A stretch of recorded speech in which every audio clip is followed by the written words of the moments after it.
sub inspector আমাৰ UB AB communication এই তিনিটা ক্ষেত্ৰত অসম আৰক্ষীয়ে সাব ইন্সপেক্টৰ পোষ্টৰ পৰীক্ষা পাতিছিল ইয়াত পদ আছিল 203টা ইয়াৰে ইতিমধ্যে লিখিত পৰীক্ষা হৈ গ'ল আৰু এই লিখিত পৰীক্ষাত যিসকলে উত্তীৰ্ণ হ'ল যিসকলে কাট অফ নম্বৰ পাবলৈ সক্ষম হ'ল তেওঁলোকৰ তালিকা 6 মাৰ্চ তাৰিখে আৰক্ষী বিভাগে প্ৰকাশ কৰিব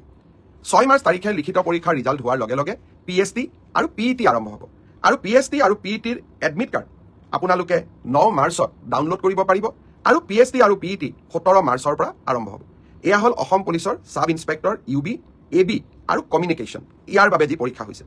ইয়াৰ পিছত আমাৰ এটা ডাঙৰ পৰীক্ষা হৈছিল কনষ্টেবল সেইটো হ'ল constable UB constable AB constable communication আৰু sub officer fire and emergency service কনষ্টেবলৰ ইউবিত পোষ্ট আছিল 1760টা কনষ্টেবল এবিত পোষ্ট আছিল 2301টা কনষ্টেবল কমিউনিকেশ্যনত পোষ্ট আছিল 466টা আৰু সাব অফিচাৰ ফায়াৰ ছাৰ্ভিচত পোষ্ট আছিল মাত্ৰ এটা এই গোটেই পৰীক্ষাটোৰ ইতিমধ্যে পিএছটি আৰু পিইটি কমপ্লিট হ'ল এই পৰীক্ষাটোৰ যিসকলে পিএছটি পিইটিত কোন পাছ কৰিলে ইয়াৰে ৰিজাল্ট অসম আৰক্ষীয়ে 12 মাৰ্চ তাৰিখে ঘোষণা কৰিব অৰ্থাৎ কনষ্টেবল ইউবি এবি পৰীক্ষাৰ প্ৰথম ৰিজাল্ট 12 মাৰ্চ তাৰিখে প্ৰকাশিত হ'ব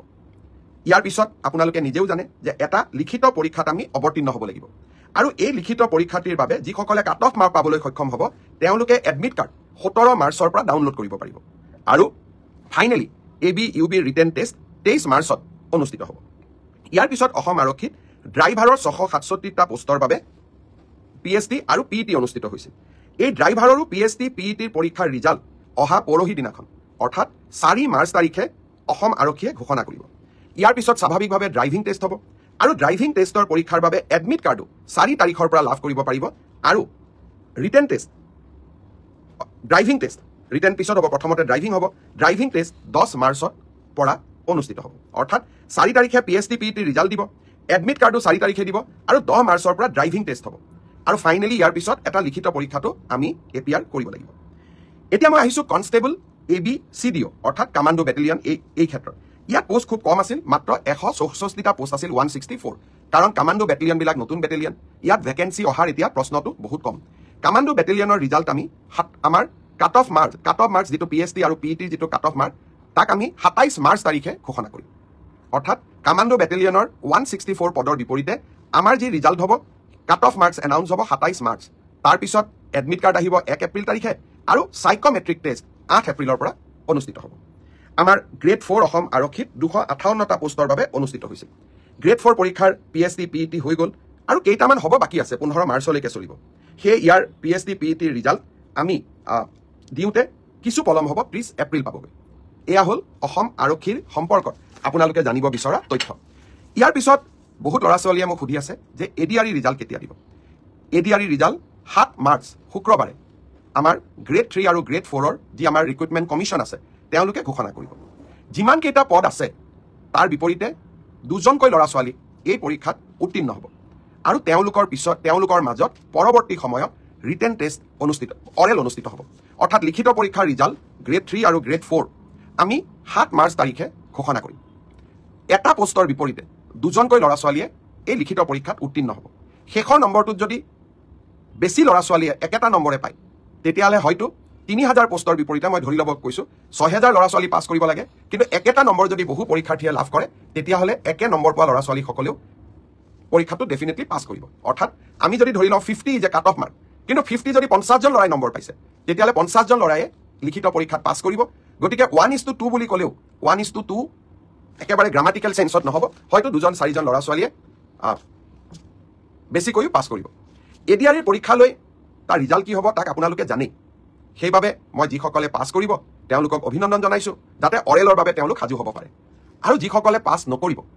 আমি পুনৰ এই বছৰৰ শেষৰ ফালে নতুন বিজ্ঞাপন দিয়াৰ বাবে চেষ্টা কৰিম আপোনালোকে আৰু এবাৰ পৰীক্ষাত অৱতীৰ্ণ হ'ব আৰু লগতে অসমত উদ্যোগসমূহো আহিব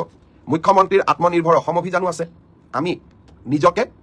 তৃতীয় আৰু চতুৰ্থ বৰ্গত নহ'লেও বেলেগ ধৰণেও জীৱন সফল কৰাৰ বাবে আমি প্ৰচেষ্টা কৰিম বহুত ল'ৰা ছোৱালীয়ে মোক কৈ থাকে যে চতুৰ্থ শ্ৰেণীৰ পৰীক্ষাত BA পাছ কৰা ল'ৰাইও পৰীক্ষা দিছে এতিয়া কথাটো হ'ল আমি কোনোবাই যদি নিজকে চৰকাৰক ফাঁকি দি পৰীক্ষা দিয়ে তদন্ত নোহোৱালৈকে মুখ্যমন্ত্ৰীয়ে গম পাব নোৱাৰে কেতিয়াবা আপোনালোকে এনেকৈ মোক ফেচবুকত লিখে টুইটাৰত লিখে যে মই চব গম পাওঁ কোনোবা ল'ৰা এজনে যদি BA পাছ কৰিও নিজৰ যোগ্যতাটোক লুকুৱাই পেলাই চতুৰ্থ শ্ৰেণীৰ পৰীক্ষাত আবেদন কৰে মুখ্যমন্ত্ৰীজনে কেনেকৈ গম পাব আপোনালোকে খবৰ দিব আপোনালোকক আমি সুবিধা দিম যে এনে যিসকল লোকে আপোনালোকে দেখিব যে লিখিত পৰীক্ষাত পাছ কৰিছে কিন্তু এডুকেশ্যনেল কোৱালিফিকেশ্যনক তেওঁলোকে লুকুৱাই ৰাখিছে আমি সুবিধা দিম আপোনালোকক অভিযোগ দিয়াৰ বাবে যাতে অৰেল পৰীক্ষা হোৱাৰ আগতে বা মৌখিক পৰীক্ষা হোৱাৰ আগতে আমি আপোনালোকৰ অভিযোগবোৰ নিৰ্দিষ্ট ইউনিভাৰ্চিটি লগত কথা পাতি আপোনালোকৰ অভিযোগবোৰ যাতে আমি নিষ্পত্তি কৰিব পাৰোঁ আৰু এটা পৰীক্ষাৰ বিষয়ে মই জনাব খুজিছোঁ সেইটো হ'ল post graduate teacher post graduate টিচাৰৰ ক্ষেত্ৰত মোক বহুতে সুধি আছে ৰিজাল্ট কেতিয়া দিব কিন্তু পোষ্ট গ্ৰেজুৱেট টিচাৰৰ পৰীক্ষা হৈ যোৱাৰ পিছত